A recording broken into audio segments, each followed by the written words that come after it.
If you are joining us here for the conclusion of my reading of James Thurber's epic short story, The Catbird Seat, you already know why. The Friday night before the midterms, we really need to be going all election on the TV. And you already know the story so far. The briefest of recaps, then. Mr. Irwin Martin, the filing chief at the fictional F&S company in wartime New York City, as devised by James Thurber, has decided to rub out old Jean Barrows, the woman brought into the company by the boss, Mr. Fitweiler. She, as you know, is locked into a vocabulary consisting almost exclusively of the phrases used on the radio by play-by-play announcer of the Brooklyn Dodgers, the immortal Red Barber of WHN. Phrases like the catbird seat. This was originally published in 1945 in the Thurber Carnival. I'm reading from the American Library, Thurber Writings and Drawings. Non-smoking teetotaler Martin has just arrived at Mrs. Barrows' home to commence murdering her as we conclude The Catbird Seat by James Thurber. Well, for God's sakes, look who's here, bawled Mrs. Barrows, and her braying laugh rang out like the report of a shotgun.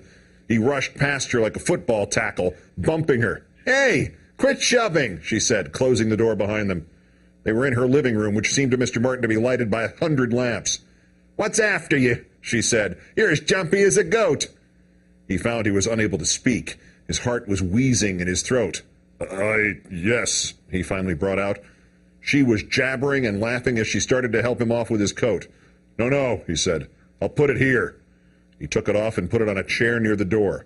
Your hat and gloves, too, she said. You're in a lady's house. He put his hat on top of the coat. Mrs. Barrows seemed larger than he had thought. He kept his gloves on. I was passing by, he said. I recognized. Is there anyone here?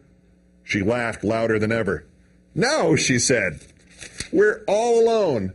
You're as white as a sheet, you funny man. Whatever has come over you? I'll mix you a toddy. She started toward a door across the room. Scotch and soda be all right? But say, you don't drink, do you? She turned and gave him her amused look. Mr. Martin pulled himself together. Scotch and soda will be all right, he heard himself say. He could hear her laughing in the kitchen. Mr. Martin looked quickly around the living room for a weapon. He had counted on finding one there. There were andirons and a poker and something in a corner that looked like an Indian club. None of them would do. It couldn't be that way. He began to pace around. He came to a desk. On it lay a metal paper knife with an ornate handle. Would it be sharp enough? He reached for it and knocked over a small brass jar. Stamps spilled out of it, and it fell to the floor with a clatter. Hey, Mrs. Barrows yelled from the kitchen. Are you tearing up the pea patch? Mr. Martin gave a strange laugh. Picking up the knife, he tried its point against his left wrist. It was blunt. It wouldn't do. When Mrs. Barrows reappeared carrying 2 highballs, Mr. Martin, standing there with his gloves on, became acutely conscious of the fantasy he had wrought. Cigarettes in his pocket, a drink prepared for him. It was all too grossly improbable. It was more than that. It was impossible. Somewhere in the back of his mind, a vague idea stirred, sprouted. For heaven's sakes, take off those gloves, said Mrs. Barrows. I always wear them in the house, said Mr. Martin. The idea began to bloom, strange and wonderful. She put the glasses on a coffee table in front of a sofa and sat on the sofa. Come over here, you odd little man, she said. Mr. Martin went over and sat beside her. It was difficult getting a cigarette out of the pack of Camels, but he managed it. She held a match for him, laughing. Well, she said, handing him his drink, this is perfectly marvelous. You with a drink and a cigarette. Mr. Martin puffed, not too awkwardly, and took a gulp of the highball. I drink and smoke all the time, he said. He clinked his glass against hers. Here's nuts to that old windbag Fitweiler, he said, and gulped again. The stuff tasted awful, but he made no grimace. Really, Mr. Martin, she said, her voice and posture changing, you are insulting our employer. Mrs. Barrows was now all special advisor to the president. I am preparing a bomb, said Mr. Martin, which will blow the old goat higher than hell. He had only had a little of the drink, which was not strong. It couldn't be that. Do you take dope or something? Mrs. Barrows asked coldly. Heroin, said Mr. Martin. I'll be coked to the gills when I bump that old buzzard off. Mr. Martin, she shouted, getting to her feet, that will be all of that. You must go at once. Mr. Martin took another swallow of the drink. He tapped his cigarette out in the ashtray and put the pack of Camels on the coffee table. Then he got up. She stood glaring at him. He walked over and put on his hat and coat. "Not a word about this," he said, and had laid an index finger against his lips. All Mrs. Barrows could bring out was, "Really?" Mr. Martin put his hand on the doorknob. "I'm sitting in the Catbird seat," he said. He stuck his tongue out at her and left. Nobody saw him go. Mr. Martin got to his apartment, walking well before 11. No one saw him go in. He had 2 glasses of milk after brushing his teeth, and he felt elated. It wasn't tipsiness, because he hadn't been tipsy. Anyway, the walk had worn off all the effects of the whiskey. He got in bed, read a magazine for a while. He was asleep before midnight. Mr. Martin got to the office at 8:30 the next morning, as usual. At 8:45, old Jean Barrows, who had never before arrived at work before 10, swept into his office. "I'm reporting to Mr. Fitweiler now," she shouted. "If he turns you over to the police, it's no more than you deserve." Mr. Martin gave her a look of shocked surprise. "I beg your pardon?" he said. Mrs. Barrows snorted and bounced out of the room, leaving Miss Peard and Joey Hart staring after her. "What's the matter with that old devil now?" asked Miss Peard. "I have no idea," said Mr. Martin, resuming his work. The other two looked at him and then at each other. Miss Peard got up and went out. She walked slowly past the closed door of Mr. Fitweiler's office. Mrs. Barrows was yelling inside, but she was not braying. Miss Peard could not hear what the woman was saying. She went back to her desk. 45 minutes later, Mrs. Barrows left the president's office and went into her own, shutting the door. It wasn't until half an hour later that Mr. Fitweiler sent for Mr. Martin. The head of the filing department, neat, quiet, attentive, stood in front of the old man's desk. Mr. Fitweiler was pale and nervous. He took his glasses off and twiddled them. He made a small ruffing sound in his throat. "Martin," he said, "you have been with us more than 20 years. 22, sir," said Mr. Martin. "In that time," pursued the president, "your work and your manner have been exemplary." "I trust so, sir," said Mr. Martin. "I have understood, Martin," said Mr. Fitweiler, "that you have never taken a drink or smoked." "That's correct, sir," said Mr. Martin. "Ah, yes." Mr. Fitweiler polished his glasses. "You may describe what you did after leaving the office yesterday, Martin," he said. Mr. Martin allowed less than a second for his bewildered pause.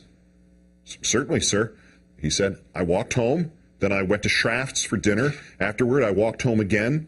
I went to bed early, sir, and read a magazine for a while. I was asleep before 11. Yes, said Mr. Fitweiler again. He was silent for a moment, searching for the proper words to say to the head of the filing department. "Mrs. Barrows," he said finally, "Mrs. Barrows has worked hard, Martin, very hard. It grieves me to report that she has suffered a severe breakdown. It has taken the form of a persecution complex, accompanied by distressing hallucinations."